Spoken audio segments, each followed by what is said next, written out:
पहले तमाम अधिकारियों के साथ सब लोक प्रतिनिधियों की मीटिंग हुई थी और इस मीटिंग के अंदर हमने ये सवाल मैंने किया था औरंगाबाद के घाटी हॉस्पिटल के डीन के साथ कि हमको समझ में आता है कि आपके पास वेंटिलेटर्स की कमी हो सकती है, ऑक्सीजन की कमी हो सकती है, लेकिन क्या रेगुलर मेडिसिन जो है जो दूसरे पेशेंट्स को देने चाहिए वो है? तो उन्होंने कहा था कि हमारे पास मेडिसिन अवेलेबल है। तब उसी वक्त मैंने उनको मैडम को एक एग्जांपल दिया था। मैंने कहा था कि एक पेशेंट है मुंडे नाम की, ऋतुजा मुंडे नाम की, जो गंगाखेड़ से ताल्लुक रखती है, गरीब घर से है, उसकी डिलीवरी घाटी के अंदर हुई।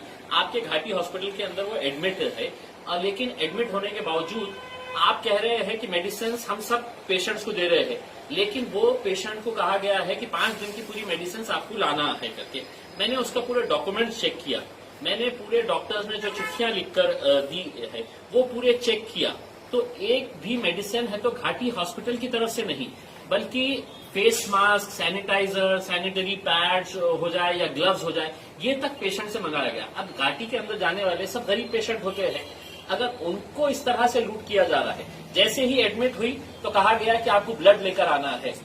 अब जो बंदा उसका पति था उसको ये था कि घाटी के ब्लड बैंक से उसको ब्लड मिलेगा, तो नहीं, वहां पे अधिकारियों ने किसी को फोन किया तो एक एजेंट वहां पर आया किसी ब्लड बैंक का, और वो एजेंट उसको रात क्यों रात लेके गया और 2900 रुपये के ब्लड है तो वहां पर उसको दिया गया।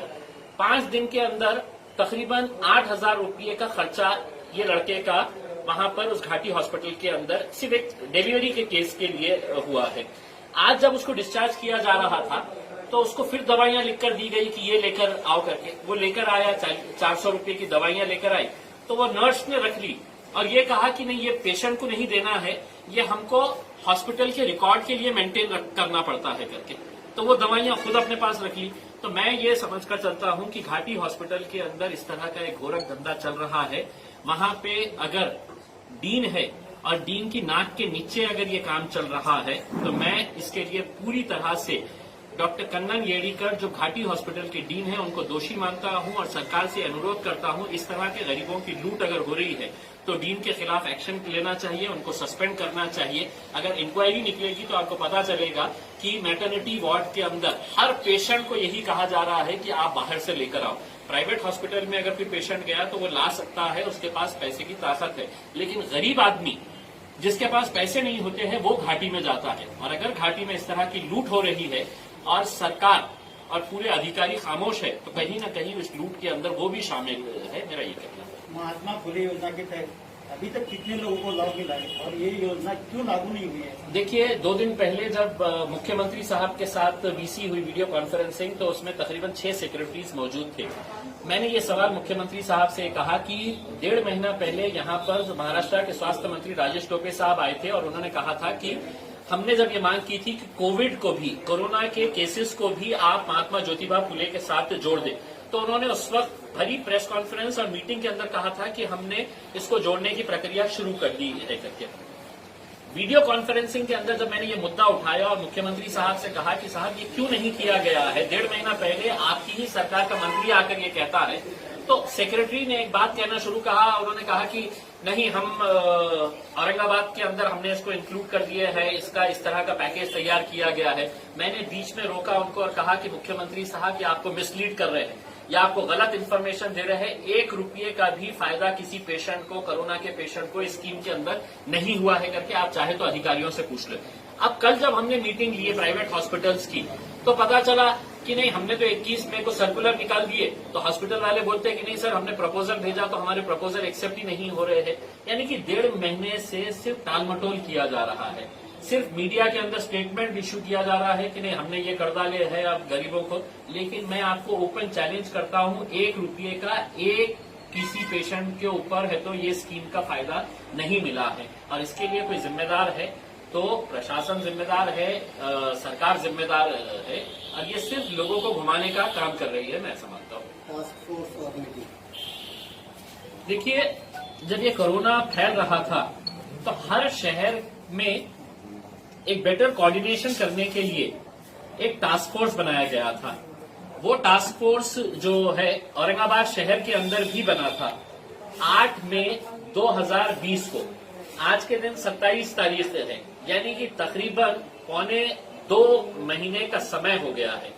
2 महीने के अंदर ये टास्क फोर्स के अंदर घाटी हॉस्पिटल के डीन अध्यक्ष, महानगर पालिका के हेल्थ ऑफिसर, सेक्रेटरी और बाकी तमाम प्राइवेट हॉस्पिटल्स के जो सीनियर मोस्ट डॉक्टर्स हैं, वो लोगों को इस टास्क फोर्स के अंदर, आप लोगों को हैरानी होगी ये सुनकर कि सिर्फ एक कागजी खानापुर्दी की गई थी कि एक टास्क फोर्स तैयार किया गया है। 2 महीने के अंदर ये टास्क फोर्स की एक भी मीटिंग औरंगाबाद के अंदर नहीं ली गई है। और मैं समझता हूं कि ये जो डिक्टेटरशिप टाइप का एक जो यहाँ पर काम चल रहा है अधिकारियों द्वारा, उसी का नतीजा है कि आज दूसरे शहरों के अंदर कोरोना कंट्रोल हो गया है, औरंगाबाद में हम कंट्रोल नहीं कर पाए थे। आपके इलाके में मुस्लिम ग्रीन लाइट देखिए, मतलब कल जब मीटिंग हो रही थी तो एक तो डीसीपी को डिविजनल कमिश्नर जो सुनील केंद्रेकर साहब है, उन्होंने कहा कि अगर कहीं पर भी पॉजिटिव केस निकलता है तुमने पुलिस को लेके जाना और पुलिस को लेके जाके वहां पे स्वैब टेस्ट कराना। मैं कहा कि नहीं साहब, पुलिस का इसके अंदर कम से कम रोल होना चाहिए। अगर कोई विरोध करता है तो आप वहां के एनजीओस को बोलिए, वहां के लोकल डॉक्टर्स को इन्वॉल्व करिएगा और कुछ नहीं तो हमें बताइएगा, हम जाके करेंगे करके उसमें। तो बातों बातों में उन्होंने ये कहा कि तुमच्या एरियामध्ये हे चाललेलं आहे। मुझे ये डिविजनल कमिश्नर से ये पूछना है कि तुमचा एरिया म्हणजे काय? मी औरंगाबाद जिल्ह्याचा खासदार आहे, मैं औरंगाबाद जिले का खासदार हूं, किसी एक जात, एक धर्म और एक मजहब का नहीं है। इस तरह की अगर मानसिकता रख के अगर कोई कमिश्नर अगर अपने एमपी को ये कहता है कि तुम्हारे एरिया के अंदर हमको तुम्हारी मदद लगेगी, तो क्या मैं किसी दूसरे एरिया में नहीं गया हूं? मैं बजाज नगर में नहीं गया हूं, मैं जय भवानी नगर में नहीं गया हूं, शिवाजी नगर में नहीं गया हूं, मुकुंदवाड़ी संजय नगर में नहीं गया। लेकिन ये इस तरह की बात करना, मेरे हिसाब से मैं कड़ी निंदा करता हूं इस तरह के स्टेटमेंट्स की। लॉकडाउन के पक्ष के अंदर कितने लोग हैं, कितने नहीं है, इसके बारे में अभी जो इमीडिएट जो स्टेप्स हमने लिए हैं, अगर उसके अंदर अगर कुछ और बातें निकलकर सामने आती है तो दोबारा बैठेंगे और उसके ऊपर चर्चा करेंगे। लेकिन मैं नहीं समझता हूं कि lockdown is now the solution. 3 महीने हो गए हैं, हमने लॉकडाउन सब करके देख लिए हैं। अब ये अपनी गलती छुपाने के लिए फिर जनता को है तो किस तरह से हम लोग है तो एक मर्तबा अंदर कैद करे करके, ये कहीं ना कहीं इनके एडमिनिस्ट्रेशन के लैप्सेस थे जिसकी वजह से लोगों को खामियाजा भुगतना पड़ा है। अब ये अपनी गलतियां छुपाने के लिए फिर पब्लिक को बोलेंगे कि नहीं हम लॉकडाउन करेंगे, पुलिस का डंडा चलाएंगे, ये करेंगे, तो अब ये सब चीजें चलने वाली है। क्या आपसी कोऑर्डिनेशन की कमी रही? देखिए, यकीनन शुरुआत से ही ये बात समझ में आ रही है और अब यहाँ तक बात आ गई है कि औरंगाबाद बेंच और बॉम्बे हाईकोर्ट को स्व मोटो इसके ऊपर प्रशासन को सवाल करना पड़ा है कि अगर कोऑर्डिनेशन अगर नहीं रहा तो हाईकोर्ट ने है तो नोट किया है ये चीज को, तो जो बात मैं आप कह रहे थे वो हाईकोर्ट भी अगर नोट कर रहा है तो बहुत ही एक दुर्भाग्यपूर्ण बात है कि यहाँ पर इस तरह की situation, lack of coordination between officers and lack of coordination, जो एक समन्वय होना चाहिए अधिकारियों और लोक प्रतिनिधियों के बीच में। लोक प्रतिनिधियों को तो यहाँ के अधिकारियों ने बोले कि नहीं इनकी तो कोई लायकी ही नहीं है, हम जो बोल रहे हैं बस वही फाइनल है।